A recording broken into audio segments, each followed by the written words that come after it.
evening, everyone, and welcome to Monday Night Travel with Rick Steves Europe. I'm Lisa Friend, and I'm delighted to be here to be your moderator this evening.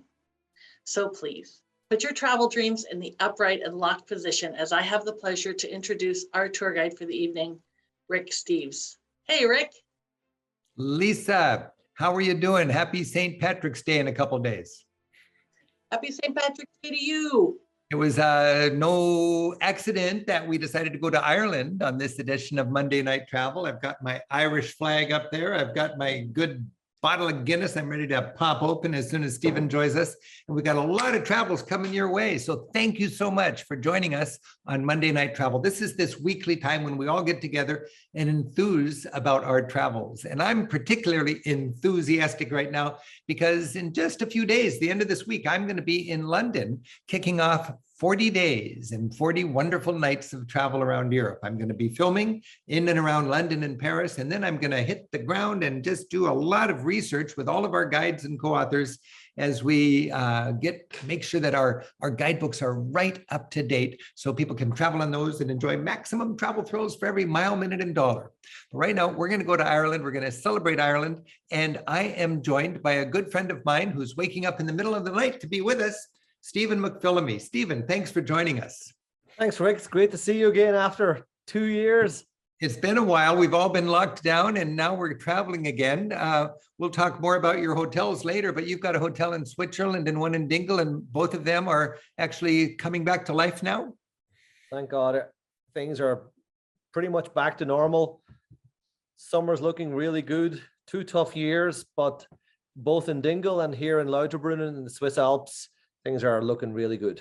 Well, that's great. I know that there's a lot of small business people just like you in Europe that have had a tough couple of years, and a lot of guides. We've got 100 guides that have been essentially unemployed ever since the COVID hit. And right now we're getting back into the swing of things. So it is a promising time.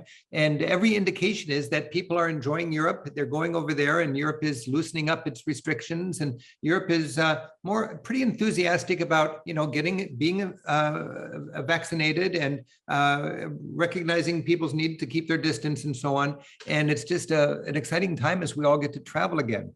I also want to acknowledge what a tragic time it is to think that in the far east of Europe, we have this horrific war going on as Russia is brutally invading Ukraine, and 40 million people in Ukraine are suffering in ways that we can't even imagine. Our thoughts and our prayers go out to the people of Ukraine, and we are traveling in solidarity with peace. For me, travel is a force for peace. We get to know our neighbors.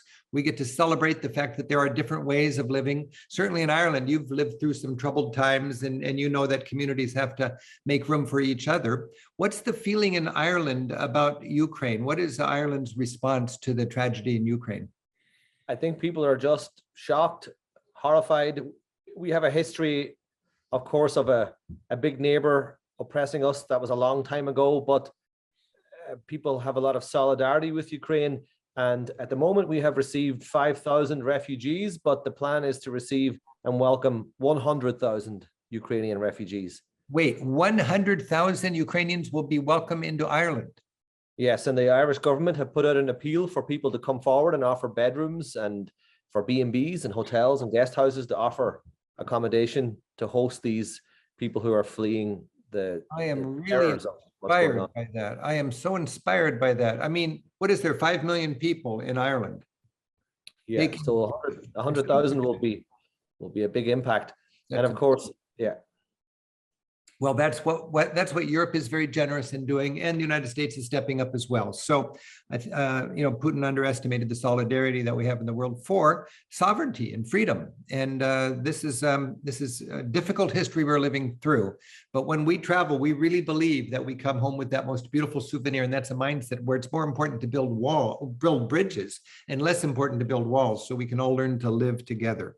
Hey, Stephen, it is a time when a lot of people are learning together, as Ireland and all of the honorary Irish people around the world are celebrating St. Patrick's Day. Just in a couple of days, it's St. Patrick's Day. We're doing that a little bit early here. So I got my Guinness. I would imagine you've got a Guinness there. I prepared this one earlier, so absolutely.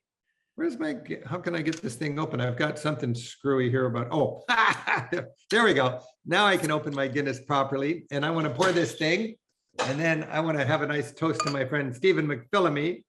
I see you're going old school with the bottle. I'm going old school with the bottle. I don't have a keg of Guinness nearby, but right now, that's a nice thing. Look at that beautiful color, Stephen. Perfection. Sláinte. Sláinte, Rick. Sláinte, Okay. Stephen. Meaningful Cheers. eye contact. Oh, that's nice, isn't it? Oh yeah, absolutely. Oh, yeah. Very nice. Okay, let the travels begin. I met you, Stephen, when you were a guide up in your home where you I think you grew up in Derry, didn't you? Yeah, up on the border there, yeah. Way up, a very hard scrabble corner of Ireland, I think you could say. It was at the center of a lot of the violence during the Troubles when you were just a tyke. And you were guiding groups around looking at the modern realities of Derry, and people who were loyal to the king and queen wanted to call it Londonderry. You ran a youth hostel there, a wonderful youth hostel. And we sort of stole you away in a certain way and talked you into leading our tours. That was 20 years ago or something, wasn't it? Thank God you did, because I had just studied history at university in Queen's University in Belfast, and I was on track to be a teacher like my mother and like my brother and like many generations before. And then I got introduced to this wonderful concept called tour guiding. And now I spend half my life in Ireland, half my life in Switzerland, half my life on the road. You know, it's pretty remarkable. And you are a great tour guide, and you ended up, now you live in Dingle, my favorite corner of Ireland. So we're going to start in Dingle. This is Dingle Peninsula, the far southwest tip in Ireland. And we're going to be driving around. It's a little evening tour I took with a local guide in Dingle. And we're driving around what's called Sleigh Head. And it is just so beautiful and full of history and full of culture. Let's just take this little ride and we'll talk about it. I'm Rick Steves in the far west tip of Ireland, far west tip of Europe, really. This is Sleigh Head, and I'm with Colm Bambury. Colm. Hey, Rick. Keep your eye on the road. I guess so. And this is a dramatic spot. There's the Blasket Islands out there, and those were a remote community that lived there until 1953 when they were finally brought onto the mainland. But I find this so evocative here on the far west of Ireland, because ahead of us, Colm, we see evocative reminders of the difficult life in the 19th century here in Ireland, when the local people were living under British rule and had quite difficult lives. Indeed, Rick. You see ahead of us the stone wall patchwork field system, and then some ruined cottages, deserted in famine times. So the population of Ireland was higher and then lower? It was pre-famine, was in the region of 8 million, and some years post-famine was down to 4 million people. So the famine, either by starvation or emigration, cut the population of this island in half. What's the population today? The population today, Rick, is 4.77 million. So it's hard, amazing to think the population of Ireland was essentially double 150 years ago. And here we have, up there you can actually, if you know where to look, you can still see the furrows of the fields that were planted with potatoes. And then in that horrible harvest of 1848, no potatoes. A blight hit the potato crop, and that spelled doom for millions of people. So here we are. We're going to get out now and enjoy a little bit of the fresh air on the far west tip of Ireland. Happy travels. Stephen, this is a good reminder when you're driving around Ireland, and it does make sense to drive around Ireland, I think, if you really want to get into these scenic corners, because that's where the population is sparse and the public transportation would be equally sparse. And if you have your own wheels, you can just go out and adventure, but you got to make a point to get out of the car and feel the wind and hear the birds and take a little walk. Oh, absolutely.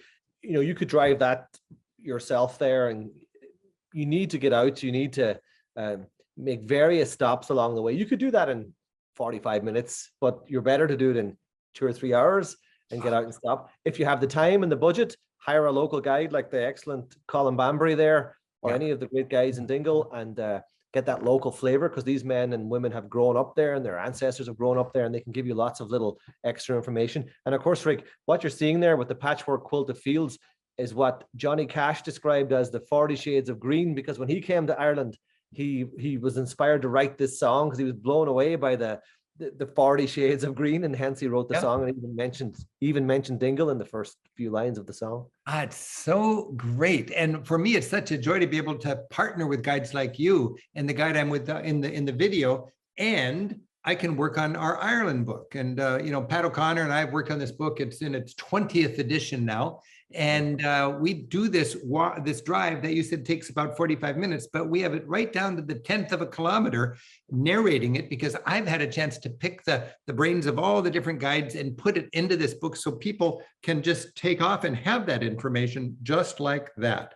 Hey, now we're going to go to the south coast of Ireland to a town called Kinsale. And Kinsale is renowned for its beautiful restaurants. It's the self-proclaimed gourmet capital of Ireland. Let's check Kinsale out, and then we'll have a little huddle. Kinsale.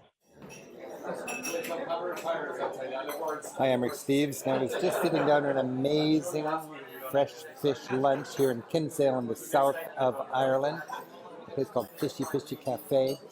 And I just got to say, I love the energy of a place that's filled with locals having a good meal. And I asked the owner, what's the secret? He said, local, local, local. And I like a place that celebrates the fishermen. These are the guys that catch the fish. And in fact, there's Christy, Dave, and Desmond. 3 generations of Hurleys. It's amazing to be eating your fresh fish lunch, and you got the guys who caught it right there honored with photographs above you. That's a great presentation. That's a fantastic restaurant. Martin and Marie Shanahan, who run it, really great hosts. Many great restaurants in Kinsale. As you said, they say they're the gourmet capital of Ireland. Dingle would disagree, but Kinsale's definitely up there, and the freshness of the food, it's spectacular, especially the seafood. Oh, the ingredients. 60 years of fishing, 28 years of fishing, 2 years of fishing. Thou shalt have a fishy on a little dishy. Thou shalt have your dinner when the boys come in. You're eating well in Ireland, and that's a misconception a lot of people have about cuisine. And boy, you come to Ireland, you eat great. This is the what is the name of this dish again? That dish is the taste of the sea. The taste of the sea, and it certainly is. And God, that taste of the sea was good. I want to go to Ireland right now and have that. And then you always have this amazing bread. You've got the beautiful soda bread. And Stephen, the soda bread, what is it about the soda bread? I cannot find anything like that outside of Ireland.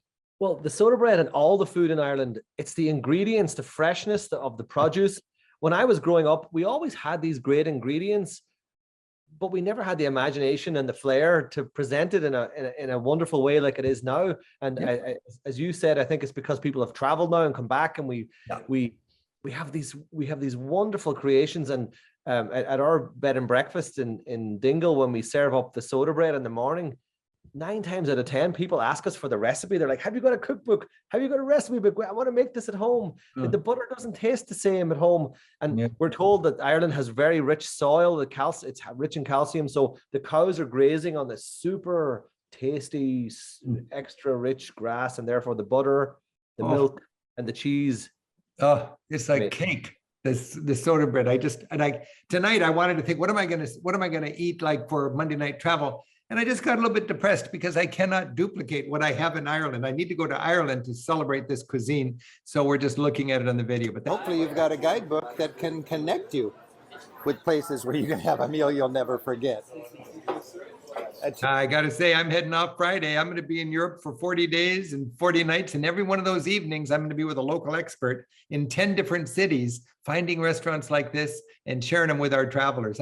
Stephen, over the years, I've really gotten more and more into the restaurant listings. It's fun in the research to find these restaurants and stay right up to date, because it's a big part of your travels. And when you're in Ireland, when you're in Dingle for 3 nights, one night at least you should go to one of the top end restaurants and really splash out, I think. Oh, absolutely. Yeah. And every town in Ireland now has got some really incredible restaurants. So we're very proud of them. You should be. See? And a Fishy fish pie. fishy fish pie. Happy travels.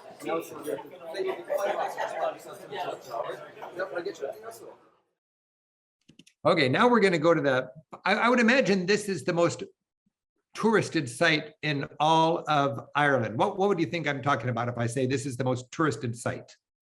I'm going to guess the Guinness Storehouse. The Guinness Storehouse. Yes, this is, when people have a beer, they say, I want a beer, they're going to get a Guinness. And when you go to Dublin, you're probably going to go to this place. It's touristy, but I think I'd say you really got to do it.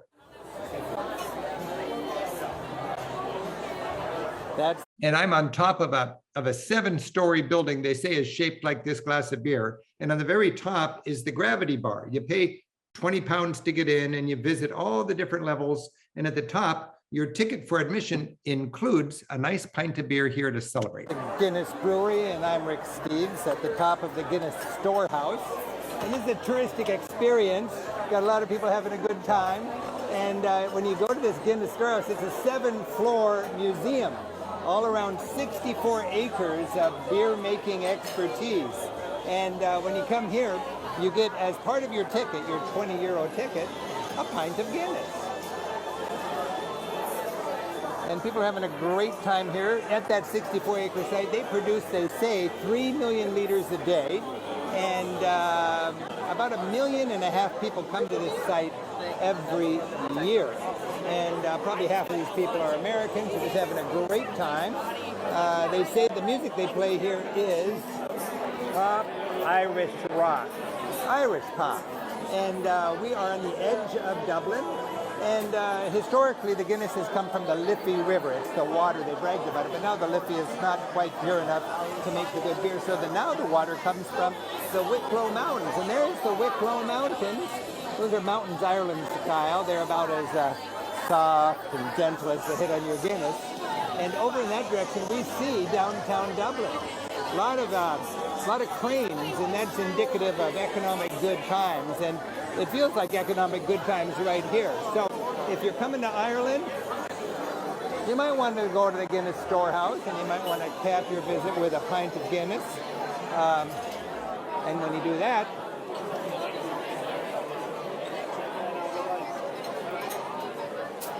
I think you'll put a little extra memory into your Dublin experience. Happy travels.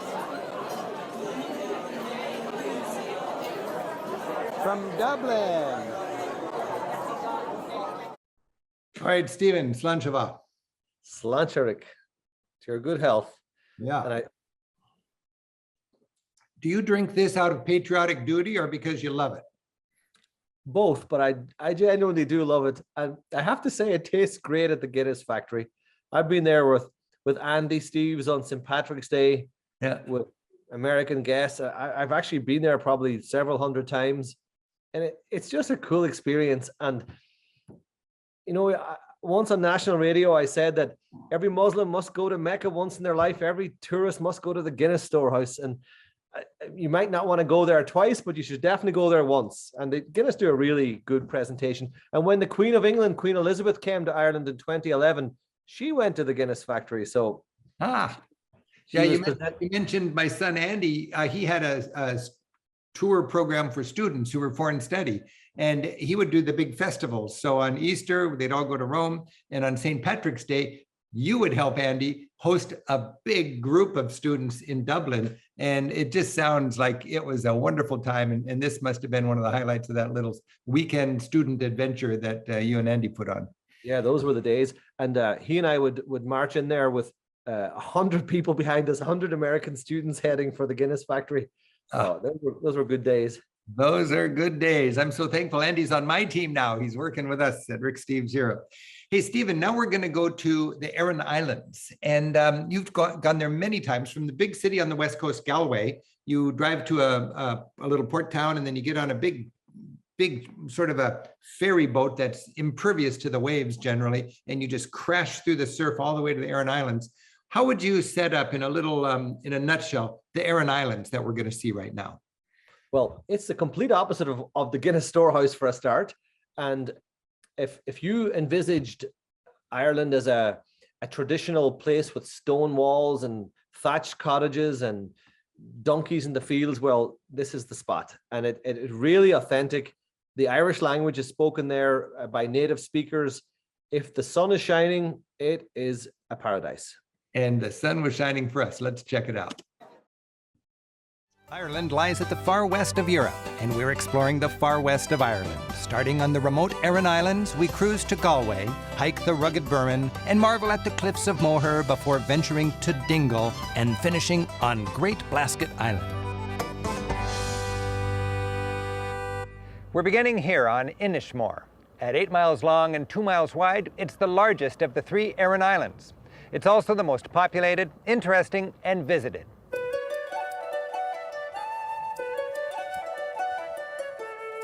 Inishmore's main attraction is the 2,000-year-old fortress of Dún Aengus, which hangs precariously on the edge of a cliff 300 feet above the Atlantic.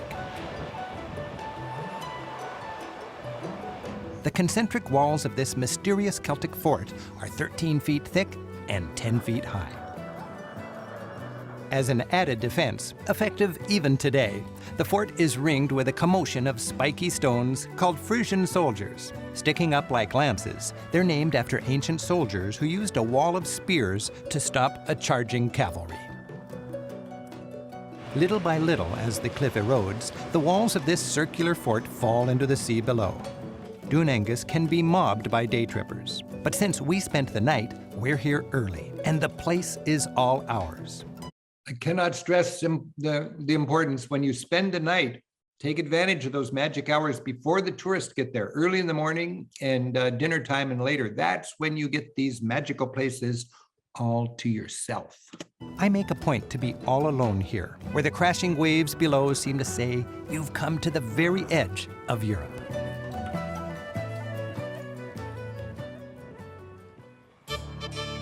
Kilronan is the only real town on the Aran Islands, but it's still just a village with a handful of shops, pubs, restaurants, and B&Bs.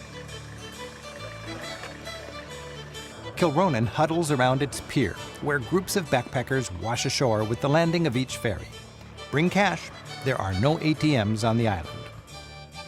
The islands are a Gaeltacht, or Gaelic-speaking area, a kind of national park for Ireland's traditional culture. While the islanders speak English for visitors, they chat among themselves in this old Irish language. Like all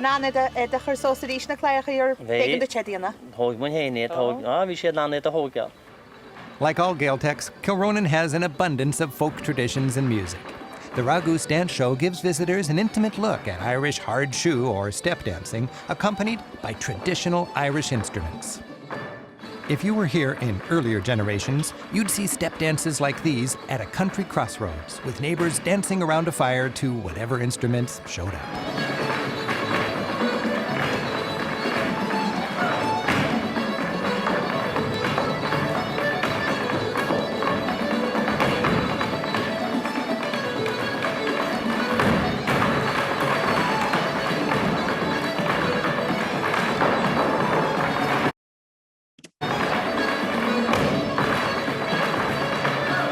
Hey, Stephen, when we think about river dance, I mean, you know, that was such a big glitzy thing on television, and everybody was thinking, Irish dance. Was that a big deal before it became glitzy and it met Hollywood? I was just thinking, my mom took my sisters to ballet lessons, Did moms take their kids to this kind of dancing lessons? Yeah, so Irish dancing was certainly a big thing long before Riverdance or Lord of the Dance. When I was growing up, almost all the girls went to Irish dancing. Back then, it was more the girls went to dancing and the boys did football. These days, people do both equally. But it was always a big thing. But Riverdance gave it an international exposure that it never had before. And also, it gave these young dancers the potential of a career. I know young guys in Dingle there, young men, Tomás O'Shea, who's with Riverdance, David Gainey, who's gone all over America. Before, say, 40 years ago, they would have just been winning medals at competitions, and now they have a real career where they get to travel the world and get paid for their passion, which is dancing, and we Irish love dancing. Nice. That's good to know.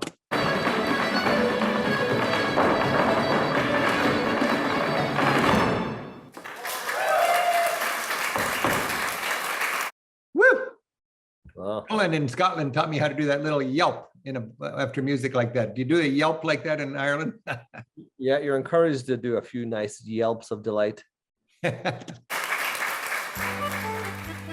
Kilronan is a springboard for island exploration. renting bikes is safe, inexpensive, and scenic. Pony carts, while pricey, are more romantic. And shared minibuses, which await the arrival of each ferry, provide cheap guided tours for a quick and efficient look at the island sights and a chance to get to know and learn from a colorful local guide. We've snared a minibus for our family. Anne, Andy, and Jackie are joining me for a tour with Thomas O'Neill, who's lived on the island all his life. Hello, that's an Irish now. Wabra, it's a nice day. We're taking the coast road on the way up to the end of the island.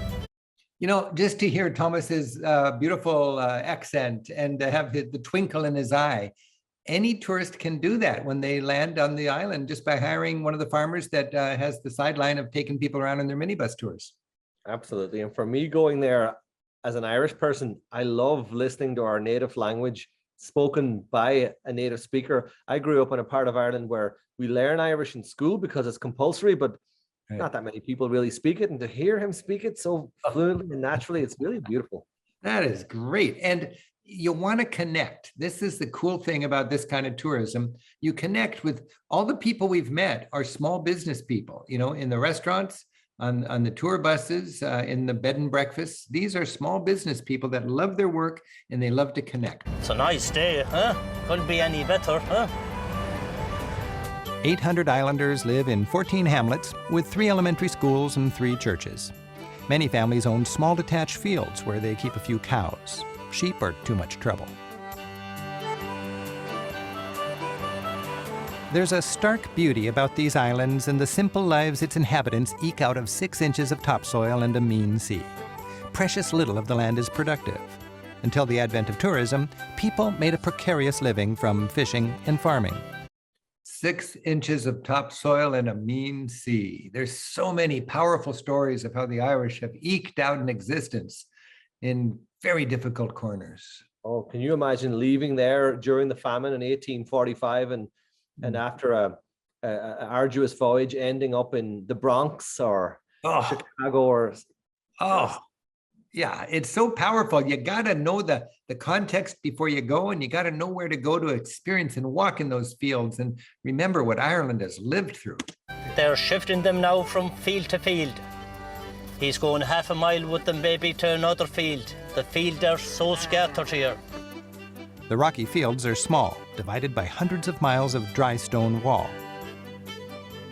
These walls are built in a way that allows gates to be made in them wherever the farmer wants. I heard that they're built this way because they keep the cows where they're supposed to be, but the wind can blow through and that'll dry out the hay. Yeah, there's certainly an art to them. Look at that. When a farmer needs to move his livestock, he can dismantle and rebuild the walls easily. I'm going to knock this wall down now. This is the way they do it. If I had cattle now, when it's down to the ground, the cattle will walk in, and when they're inside, we build them up again.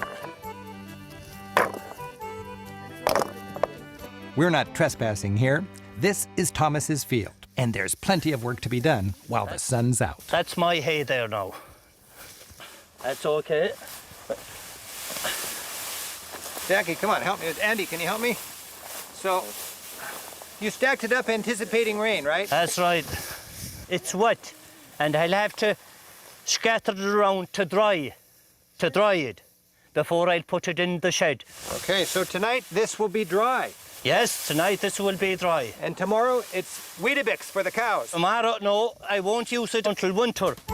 Well, Thomas managed to trick my entire family into an afternoon of labor. But in return, we made a friend and learned about the hay and gates of Inishmore.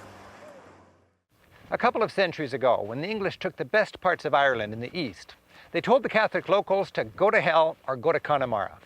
Poor land, out here in the west. Over time, the English even took most of the west, but they never reached these remote Aran Islands.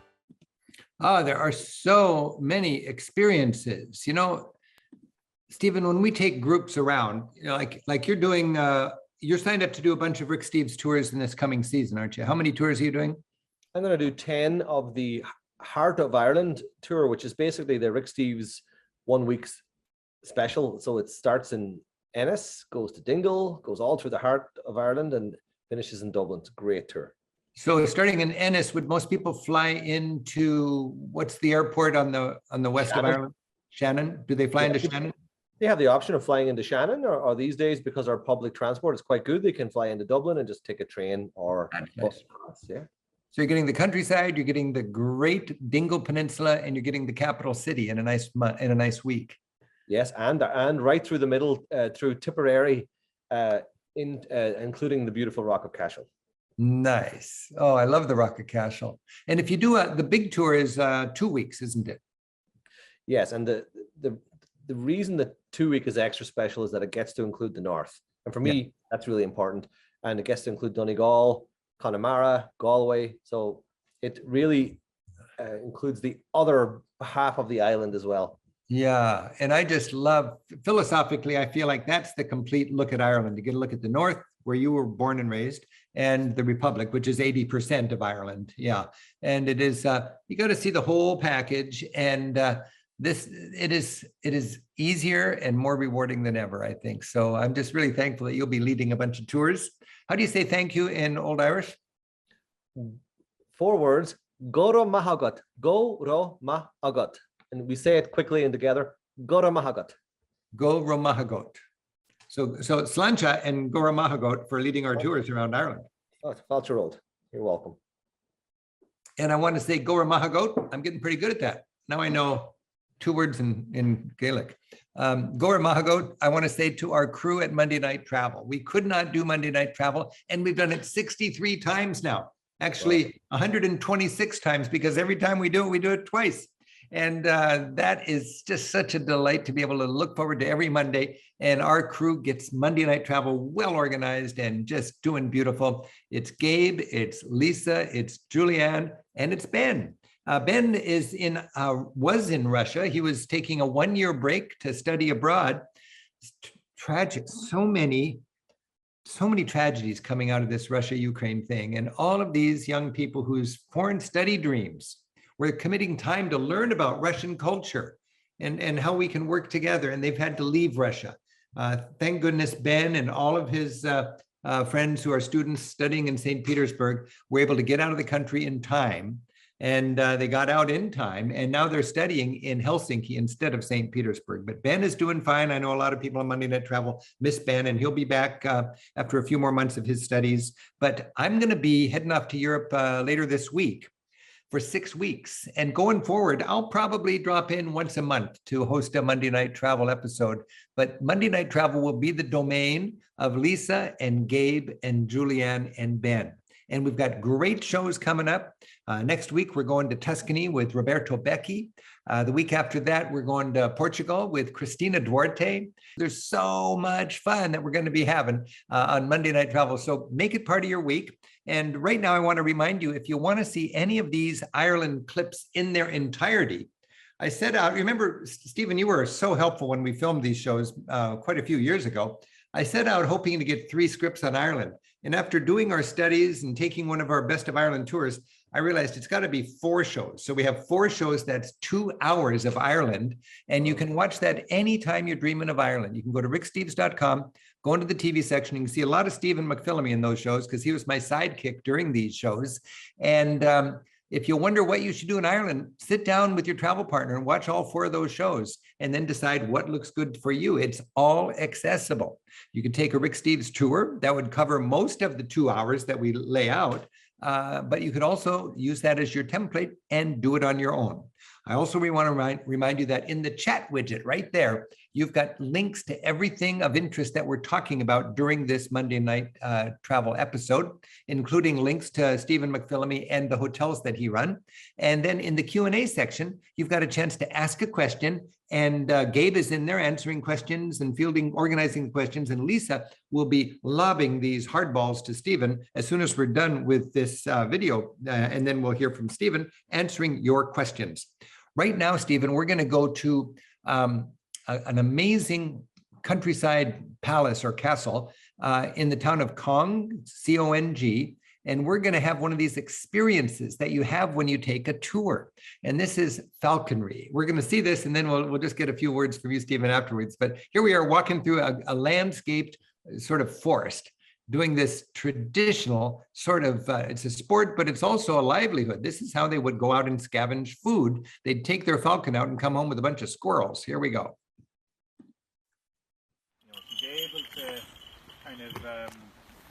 I'm Rick Steves. I'm in Cong in Ireland with one of our Rick Steves Ireland tour groups, and we are experiencing You notice how a focused she fascinating is when she's flying to you as well. look at the medieval or the ancient art of falconry, teaching falcons and hawks how to hunt. You ready? She's getting a little heavier. Yeah, you notice he's not going as fast. So are we all, Mike. So are we all. We all get the vacation look. This was so dramatic, Stephen. I remember I had that same guard on my forearm, standing there waiting for this majestic hawk or falcon or whatever it was, depends, come and light on your arm and then take off again into the woods. Taking her time. Yeah. You see that? It wasn't a. It was a. What? Oh. Okay. I'll turn around. And then and I heard it go.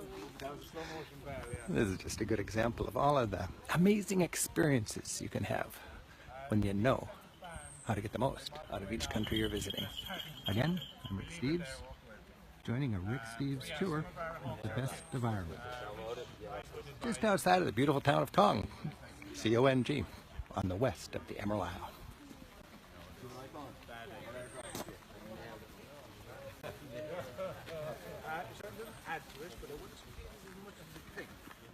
Hey, Stephen, when you're doing a tour, you're going to have 10 groups, 25 people per group.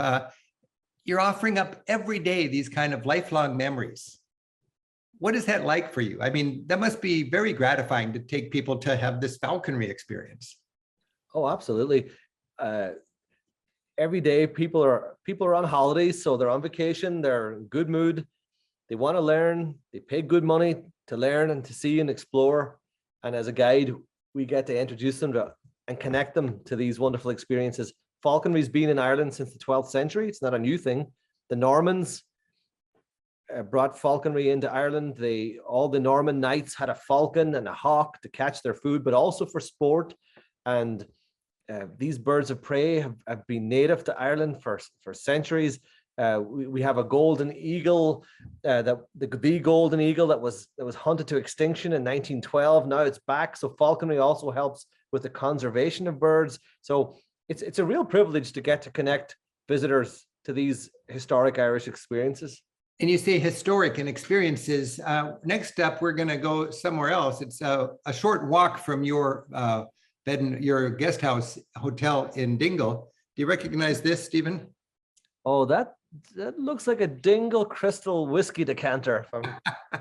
This is a Dingle whiskey decanter. Beautiful hand-carved crystal. I just love this. It feels right when I'm drinking out of this. And we visit the workshop of Sean Delay, and he's just a neighbor of yours in Dingle. And let's go there right now. Actually, we're not going to we're going to meet Sean. We're going to be in town. We're not going to take you out there on where the tour goes to his workshop, but we're in a wonderful Terminus hotel at the end of the line, a fancy hotel where Sean did the chandelier. Hi, I'm Rick Steves. I'm in Dingle, my favorite town in the west of Ireland, with my friend Sean Delay. Sean? Hi. Now, Sean, this is Benner's Hotel, and this was a big deal back in the day because let's step in out of the wind, but this was a terminus, wasn't it? What happened here? The stagecoach used to stop here. People got off. So from Tralee, the stagecoach would come in, and then they'd stop here. Come right out to Dingle. There we go. Right to and here. that's the end of the line. And this was like the ultimate hotel. Beautiful cut glass windows here. Now, Sean, you started your career at Waterford Crystal. Waterford Crystal back in 1970s. Cutting crystal. How many people at the Waterford factory? At the time, at its height, like 4,000 people. 4,000 people. How many people work for Waterford today? 40. 40. Yes. And you were one of those cutters way back when, and now you've got your own crystal cutting works. Dingle Crystal Company. Yeah. Dingle Crystal on. And you actually cut this chandelier Yes, here. this is the first pieces of crystal I made in Dingle when I arrived here 18 years ago. So you're the next generation of Waterford crystal cutters That's it. as the big factory just dispersed. But look at this beautiful room in Benner's Hotel.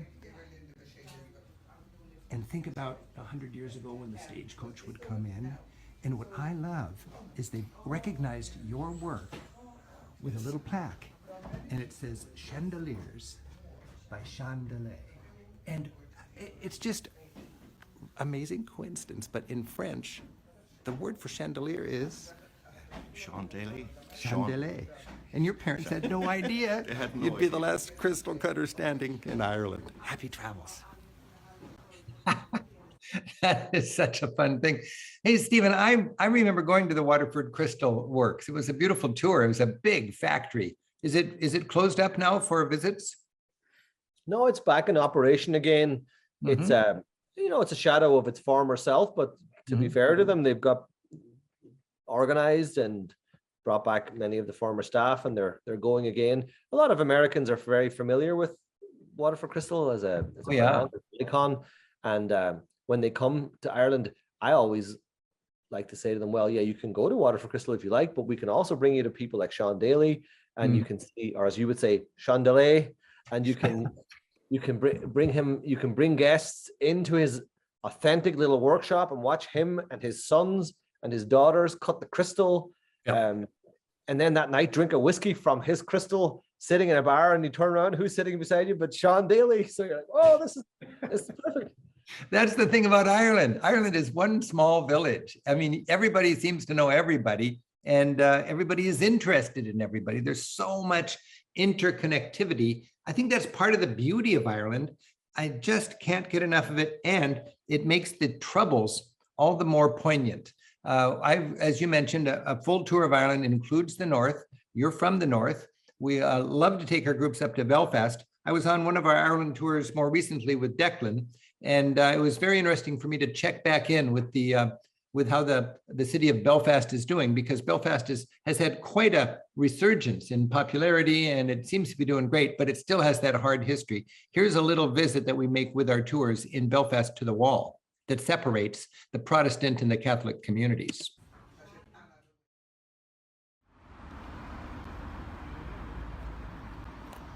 Hi, I'm Rick Steves. I'm in Belfast, and there's great progress being made between the Catholics and the Protestants and the Loyalists and the Unionists. But we're here at the Peace Wall. Odd name for a wall built. Well, I guess it's keeping the peace. It keeps the Protestants on this side separated from the Catholics over that. And now the new tradition is for everybody to come here and give a message of peace. So with our tour group, we've paused briefly, and our guide Declan has handed out pens.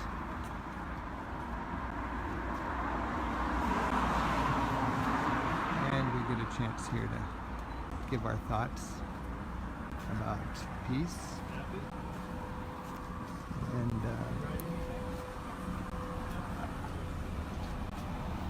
And it's always very poignant for me to visit Belfast and Northern Ireland and celebrate the progress, but remember that there is that tribalism. And sometimes the latent tribalism gets permission to come out and raise its ugly head. And it's just so great when people can travel and go over these walls, because walls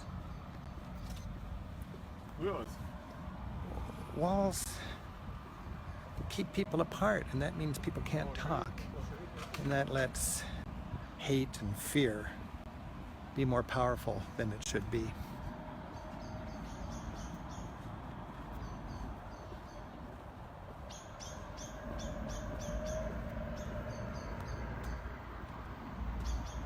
I'm Rick Steves in a thought-provoking situation in Belfast. Thoughtful travels help us understand each other better.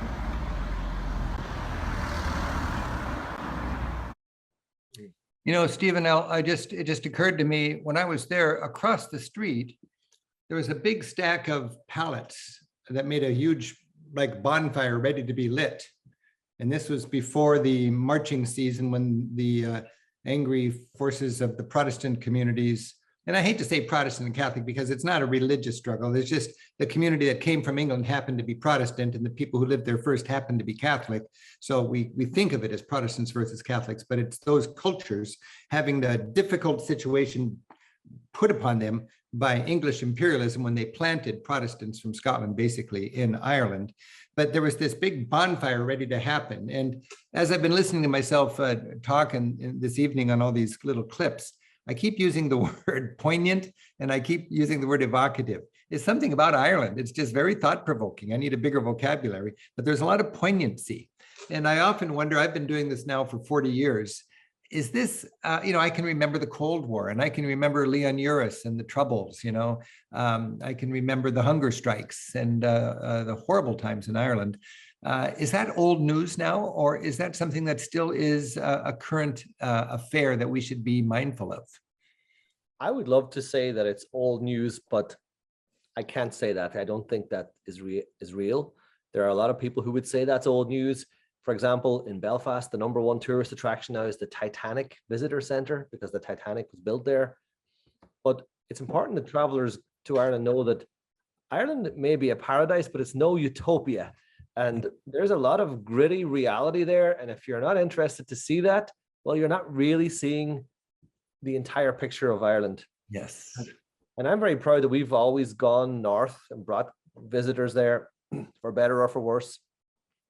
And we've exposed them and introduced them and connected them to the Irish community in the north of Ireland and also equally to the British community in the north of Ireland, one being Catholic, one being Protestant, but letting people know that there are many people in the north of Ireland who have an identity that is British and their loyalty is to the United Kingdom. And then there are people like me who are Irish and our loyalty is to Ireland.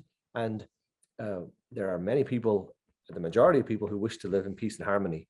And that's really important. But there are many. Yeah. There are many who do not. But way back when I first met you, you and I did a tour together. And it's my memory is fuzzy because it was a long time ago, but we were in Derry and I believe the mayor invited us into his city hall, his mansion, because it was so rare to have a group of Americans actually going into Northern Ireland. Right, that was 1996. 1996. And the mayor was a member of the Democratic Unionist Party. So he was a Protestant and British and wanted to stay with the United Kingdom, wants to stay with the United Kingdom. But he gave you a really warm Irish welcome. I remember him pouring you a glass of Bushmills whiskey. And that was a really good experience back in the day. Yeah. Yeah, it's people on both sides of the wall. You got to talk. That's the problem with those walls. The kids can't talk to each other, and Ireland has done a heroic and just a brilliant job of trying to knit these warring communities together with different programs. I remember it was a big deal in the summer when Protestant kids and Catholic kids would go to the same summer camp and they'd learn to dance and play games and sing together. And today there's many countries that are torn by sectarian problems. United States is dealing with sectarian problems, it seems like. And Ireland has been, of course, there's still problems. There's still deep-seated divisions, but Ireland has done an amazing job of knitting it back together. And it's something we can be thankful for. Yeah, I think that's very important to stress is that despite the little bits of little problems that still linger there and the divisions in our society, for the most part, it's been a massive progression. I went to university in Belfast in the early 90s, and to look at Belfast then and look at it now, it's just off the charts different. And our children have a much better future. It's so important to go there and talk to people. I made friends with Eamon O'Rourke in Castlewellan in County Down, and he said he loved to go to the old folks home where his father was. And that's where it was an old folks home, retirement center or whatever, where people from both communities were together. And he said the old Catholics had their rosaries and the old Protestants had their hymnals, and they were all together and there was no discord. And he was so inspired by that. As they should be. It's a beautiful thing. Hey, well, let's go back to Dingle now and let's go to a pub. I mean, how many pubs are in Little Dingle? Everybody says there's 56, but I've heard everything from 42 to 75. So Well, when I get to A Dingle, lot. when I go to Dingle, I'm always very busy because I'm updating our book. And one of my favorite chores after doing the restaurants is I spend an evening blitzing the pubs. And there's a big rectangular like a loop you go through. And bam, bam, bam, bam, bam, bam, bam, bam, bam, bam, bam. And you just get a sense of all the cute little bars. Some of them do double duty, like the one we're going to go to right now. They can be a general store or a hardware store or some kind of a fix-it shop. And then at night, they put the tools away, they put the retail items away, and they pull out the beer. And it's just the coolest culture, and it's thriving with music. And if you know where to go, there's usually one pub that's open and has music where all the musicians go when they're done performing, and it stays open later. Do you know what I mean? Absolutely. And if you can find that, you're doing pretty good. Yeah, and that venue can change, so not always the same spot. All right. Well, you're never going to find much craziness that way at Curran's, but you're going to find some charming atmosphere. Here's a pub run by Mr. Curran.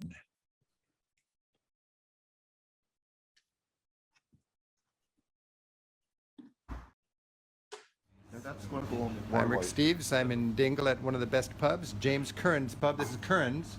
And Mr. Curran, this is Grandma Curran? This is Grandma Curran, 1965.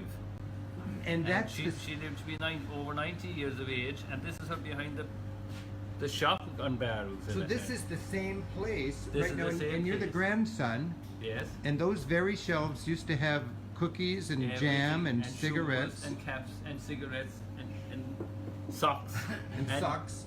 And pajamas, look, and underwear, and everything. There was everything there. And now it's got There was whiskey. There was whiskey. Now there's a little more whiskey. There's more whiskey, and the socks and the caps. The caps are still there, and the socks, but the shoes are gone. But this is the amazing thing, I guess, all over Ireland, but especially in Dingle, you had a little shop in the day. Every pub had a shop with it.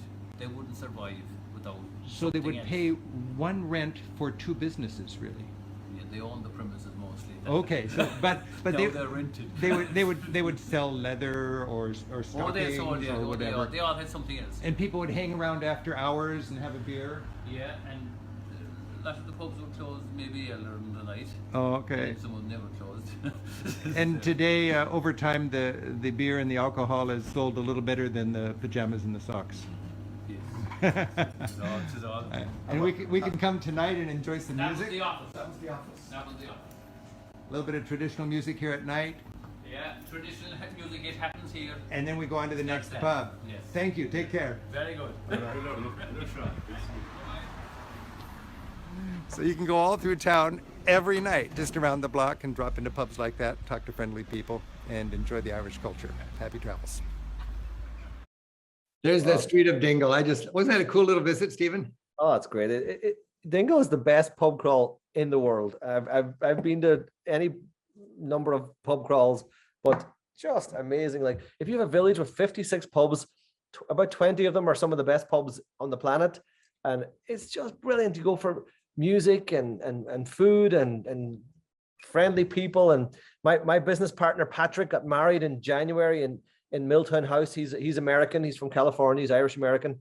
And we brought 100 American guests over to Dingle, and he and his new wife Lindsay and we organized a pub crawl, and it was the pre-wedding activity. And we took them to, well, we only went to about 14 pubs, but that was a lot. Just loved it. They're in Dingle in January, and they're going to pubs, and there was no other tourists around. After the pandemic, it was the most special experience. Oh, it sounds great. Hey, speaking of special experiences, Stephen, when in normal times, we haven't done it for a couple of years, but we fly all of you guides into Edmonds here north of Seattle, and we have our annual summit. We call it the summit. It's about a week of workshops and teaching and sharing and learning and bonding and partying and so on. And the big party at the end of it is in my house, and 100 of you guides pack into my living room right here. And I don't know if you remember, you of course remember, with all these talent shows that we do. And every country shows off. So all the Portuguese will do their folk thing, and then the Scandinavians will get together, and then the Irish. And I've got a clip I'm going to share right now with our Monday Night Travel audience. And you're singing a rebel song. And would that be a lament also? I love to be in a pub when there's a cappella song, just a single person singing, and it's usually drenched in Irish difficult history. And it's something that Irish people, it just grabs them by the heart as they listen. Set this up. Do you remember you saying Foggy Dew to all of our guides? Yeah, oh, that's right. Yeah. So this is a ballad about the 1916 rebellion. So these songs are entertaining, I hope, but also if you listen carefully to the lyrics, you're going to get the most perfect Irish history lesson. It's better than a history book. Somebody's singing you the song, the story, and I think that brings it to life even better. These are passionate songs. We learn them at school, we learn them at home, and they're a really big part of our culture, and I think very important part. It's a beautiful part. It's a unique part, as far as I can tell, of your culture. And I'm always I love the music, the folk music when it's a toe tapper and everybody's, playing the boot or whatever you call it. But I also like the lament when everybody is attentive and one person sings something that reminds you of your heritage. So I'm so thankful for you for sharing this with our guides. But here we have all of our guides gathered together in my living room, and each country shares. And Stephen McPhilemy is bringing a little bit of Ireland to all of our guides right here in Seattle. Silencio, please. Let's really keep it quiet in the back because there's some people who appreciate talent in the front. Now, we've got Stephen McPhilemy coming in from Ireland, and he's going to sing a rebel song dedicated to Gillian, Roy, Tom, Mark, and all of our British guys. So we are a living example of Irish and British colleagues living and working together under one roof here. So this might be a wee bit different to the last performance, but no pressure.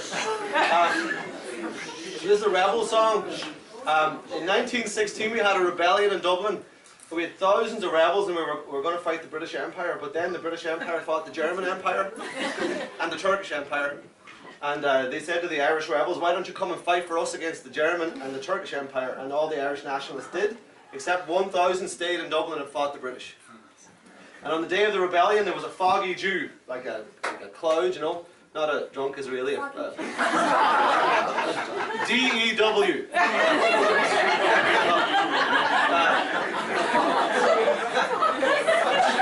Last but not least, leaders of our rebellion were called Patrick Pearse, another guy called Cal Brua. The river in Dublin's called the Liffey. And a lot of these Irish guys who fought for the British Empire are now buried in Suvla in Turkey, and Sud El Bar in Turkey, and the North Sea in northern France. So this song is lamenting the Irishmen who fought for Britain and who should have stayed at home and fought for Ireland. Right? It's called the Foggy Dew. As down the glen one Easter morn to a city fair out I, there armed lines of marching men in squadrons pass me by. No pipes did hum, no battle drum did sound its loud tattoo, but the Angelus bells o'er the Liffey swells rang out o'er the foggy dew. Right proudly high o'er Dublin town we hung out the flag of war, for 'twas better to die neath an Irish sky than at Suvla or Sud El Bar. And from the plains of Royal Meath strong men came hurrying through, while Britannia's Huns with their long-range guns sailed in through the foggy dew. Back through that glen I rode again, my heart with grief was sore, for I parted then with valiant men that I shall never e'er see more. And to and fro in my dreams I go, and I kneel and pray for you, for our slavery fled, oh glorious dead, when you fell neath the foggy dew.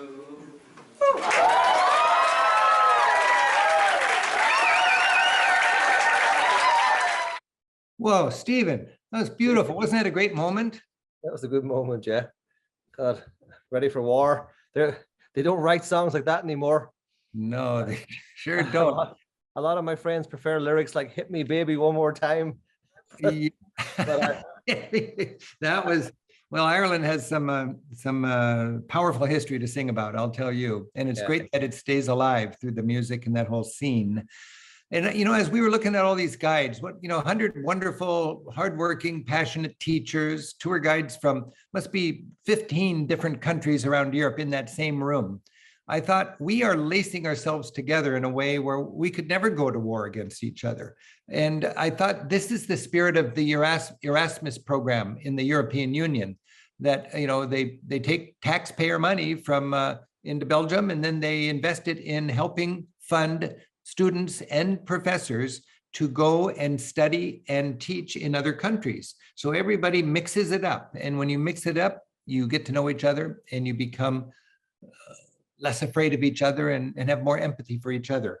I'm so impressed by how many songs Irish people know. Here's an example of the opposite. I was with one of our groups up in Ulster, and we were, it was a very rainy day. We're just at the, what's the bridge that fell down? The Giant's Causeway. Giant's Causeway, yeah. Giant's Causeway, and it was the 4th of July. So I just thought, well, a time for the Americans to share a little bit of our musical history and culture. And we tried to sing Yankee Doodle. It's the one song any American would know. And we only knew the first verse. Nobody could sing anymore. And I just thought, what a difference compared to the people in Europe that know their folk music. Check this out. All right, it's the 4th of July in Ulster. We're going to sing Yankee Doodle Dandy. Yankee Doodle went to town, riding on a pony, stuck a feather in his cap and called it macaroni. Yankee Doodle, keep it up, Yankee Doodle Dandy.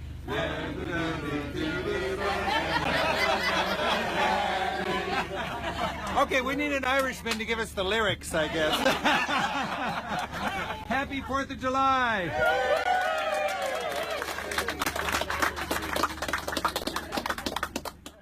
It's kind of funny. That's been one of my, one of the things that I am so not ashamed of, but nervous about when I'm in Europe and I want to orchestrate a cultural exchange. We Americans don't have a lot of songs that we know the lyrics to. We can sing Home on the Range. We can sing the Yankee Doodle, and that's about it when you think about it. Of course, some people know a lot, but have you noticed that, Stephen? Yeah, you're also good at Take Me Out to the Ball Game. But, songs you'll hear. Yeah, I remember being at your house when the Irish would sing, the Slovenians would sing, and then the Americans jumped up and they were under pressure to find a song, and they all sang the Flintstones. The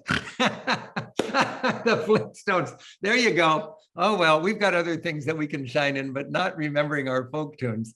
Hey, Stephen, you run these 2 hotels, and one in Dingle and one in my favorite part of Switzerland, Lauterbrunnen Valley, south of Interlaken. And we knew you were going to be on the show, and I asked you to collect a few clips just so we could have a little insight into your work. And I'm so thankful you've still got 10 weeks out of the year to lead our tours around, but you are very busy with your hotels. In fact, you're in your Switzerland hotel right now, where our groups stay when we're in Lauterbrunnen Valley.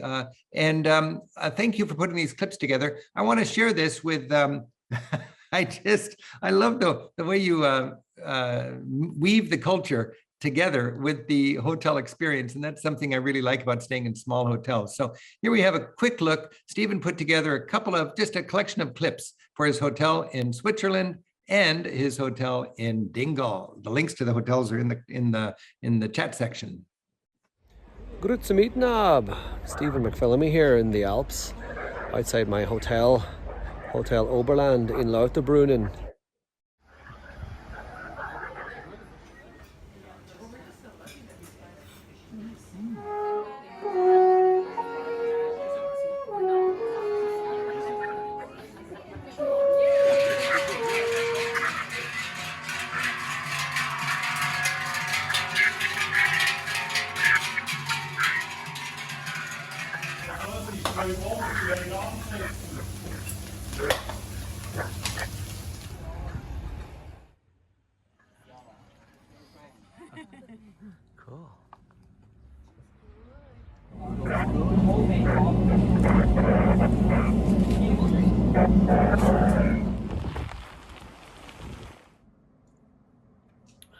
Morgan.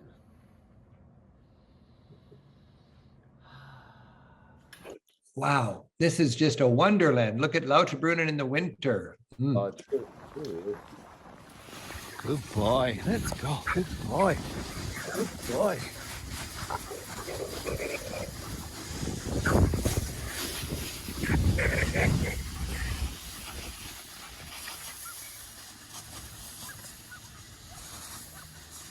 Oh, life is good in Switzerland.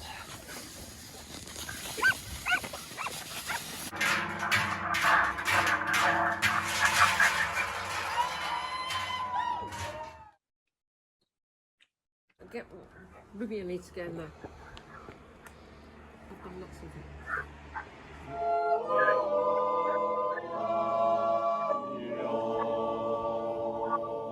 You got the local guys hanging out there, Stephen? Yeah, the local yodel club come in I love it. for a wee bit of yodeling. I didn't realize that. That's good, because that's the sound I heard up at Walter's at up in Gimmelwald a lot, was the local guys in there yodeling.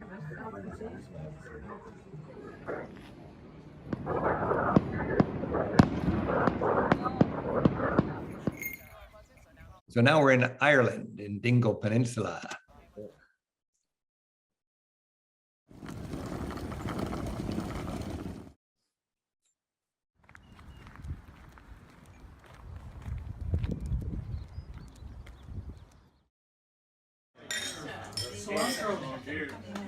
That's cilantro. Somebody said cilantro or slancha.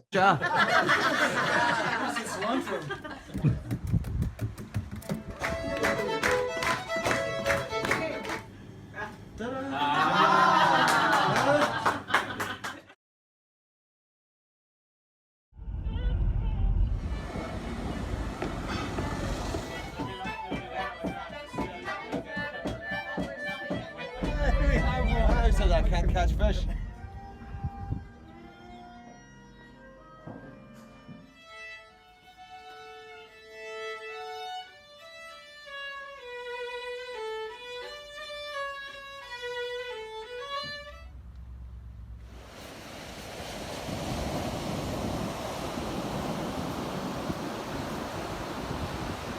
If we only had all that over here.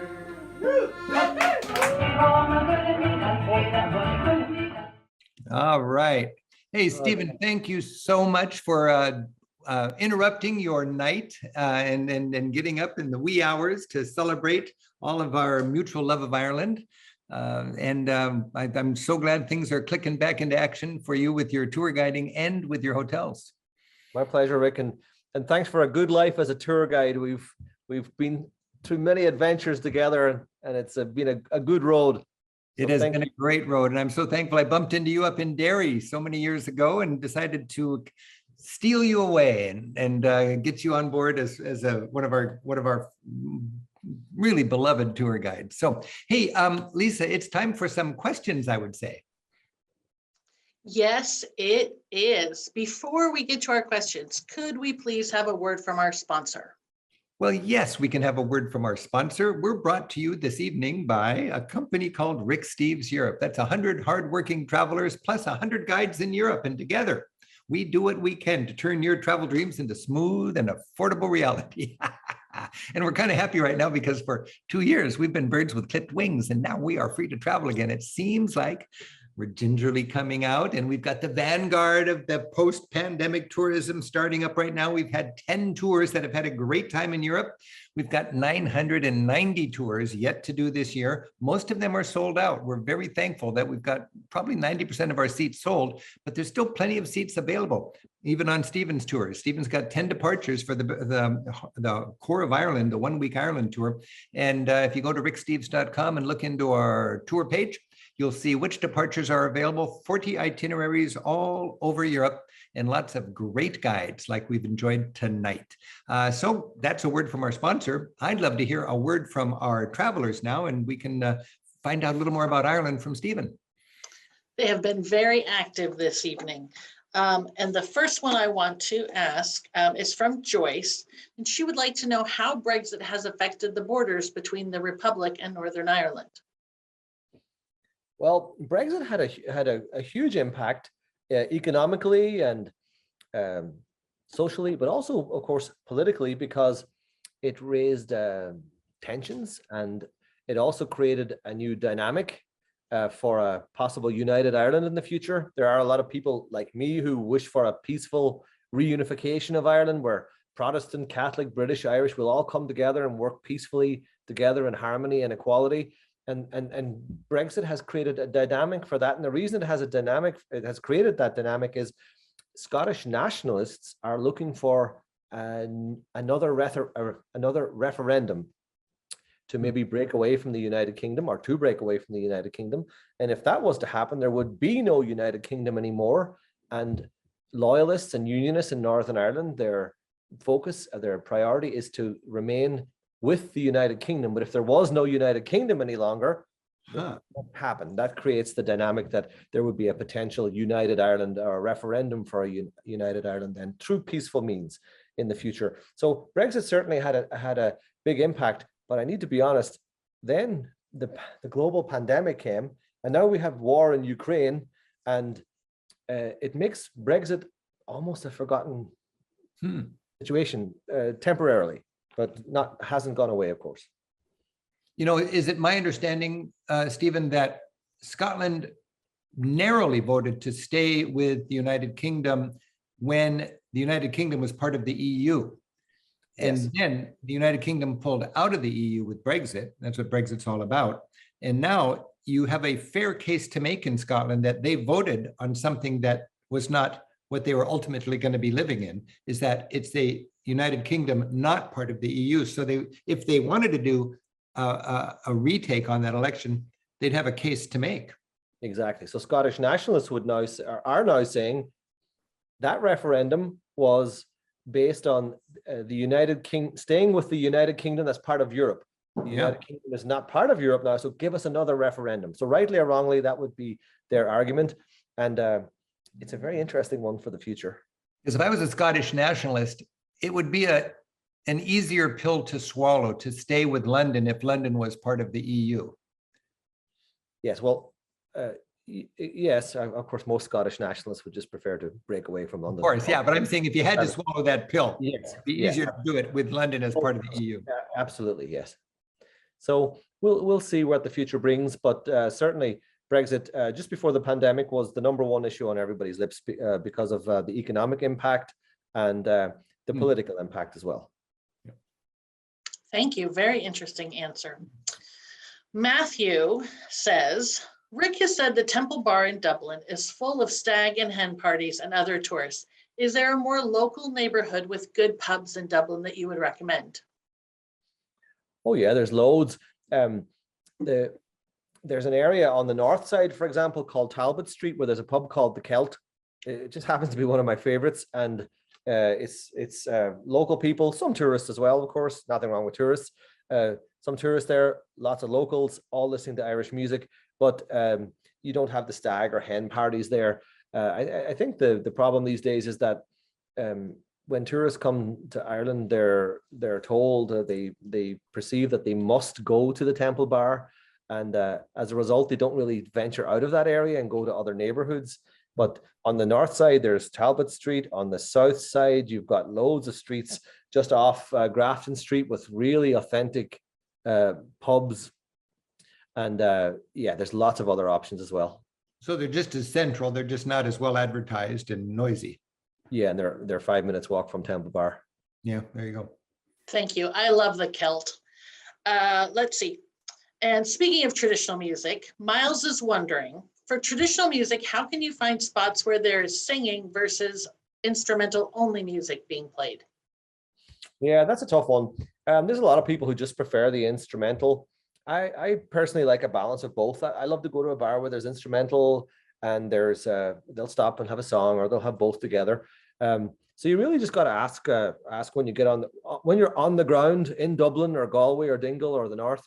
You got to just ask the locals, what's the music going to be like tonight? Is it going to be instrumental only, or is it going to be songs, or is it going to be both?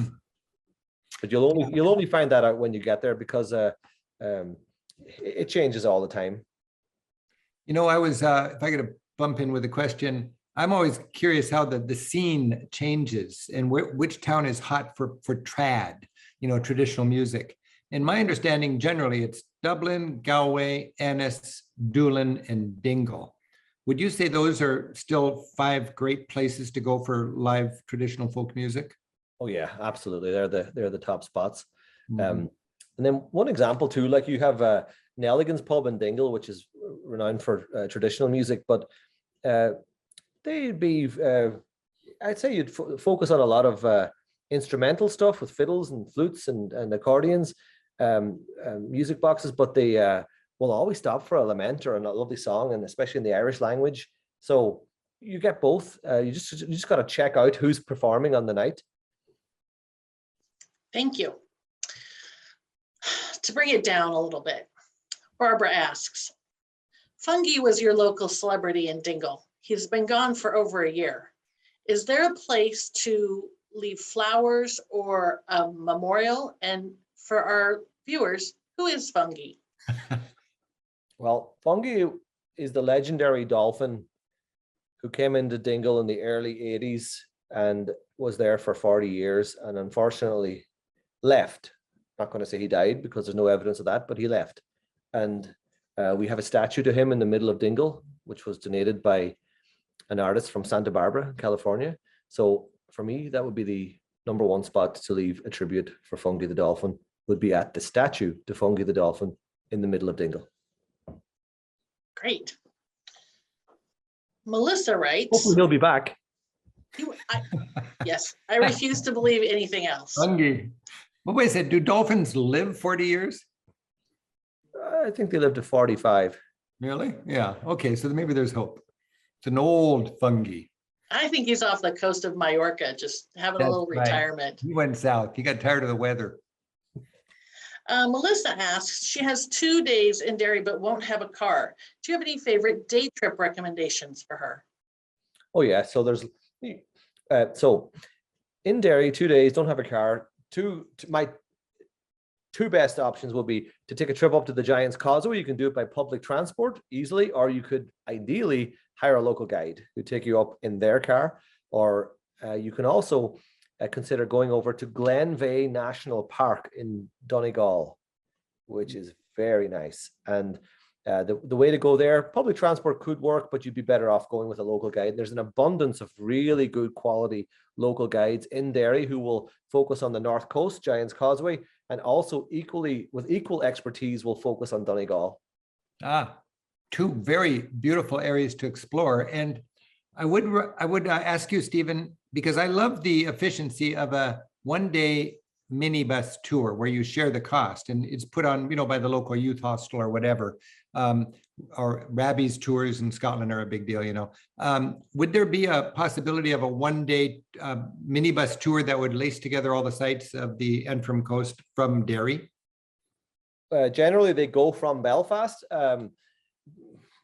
Post-COVID, I'm not sure if they still exist in Derry. That remains to be seen now what the season will be like. But there was a few enterprises springing up just before the pandemic came, but the big numbers of tourists are in Belfast and they're going to the Giant's Causeway from there. So hire a local guy with a car to make your own tour. And yes, yeah, that'd be it. Okay, and our last question is for both of you. Stephen, maybe you would go first. Travel increases one's appreciation of home. Can you think of an aspect of home that you appreciate more because of travel? Yeah, well, so the art of hospitality has been part of Irish culture for thousands of years. Our ancestors, the Celts, it was part of their tradition where you needed to be hospitable to strangers coming into your area. And I grew up feeling like it was my patriotic duty to be hospitable and to provide hospitality. But as I traveled around Europe, I went to Turkey with you, Lisa, thanks to Rick, back in November. That hospitality is not just in Ireland. I've seen it everywhere.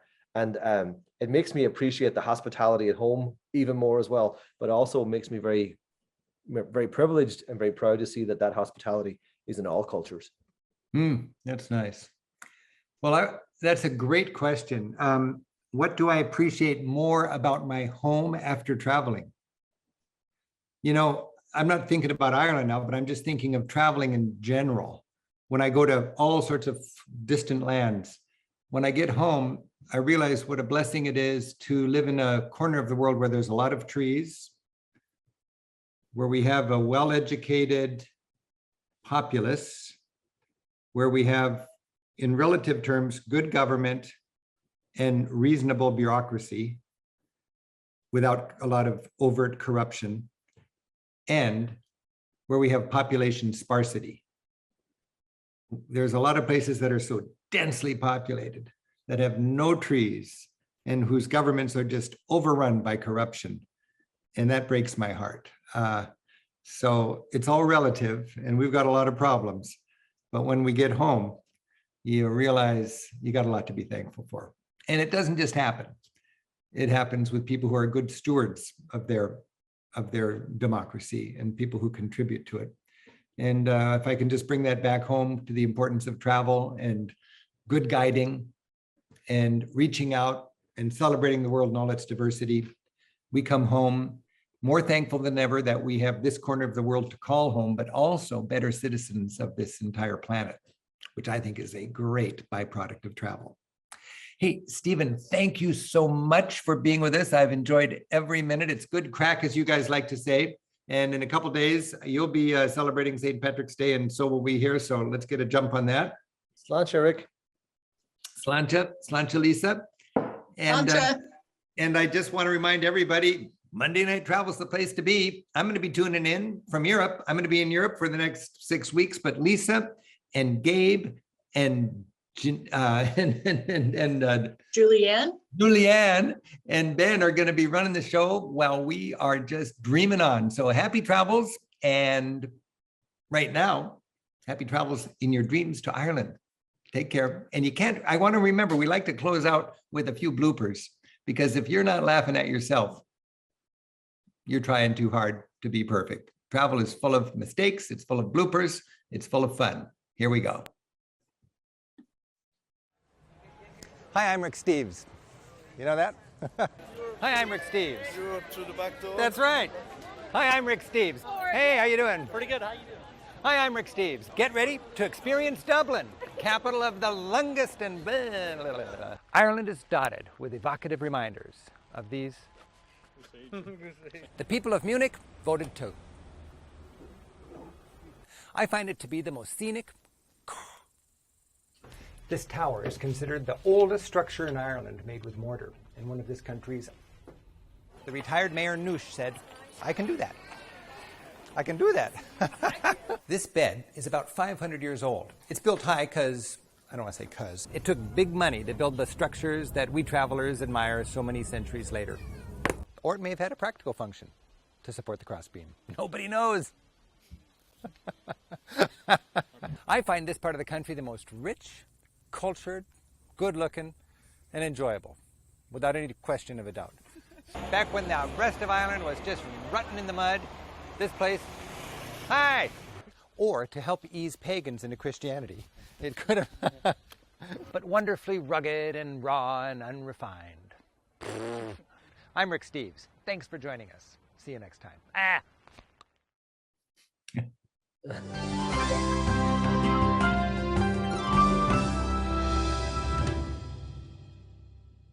Good night, Stephen, and happy St. Patrick's Day.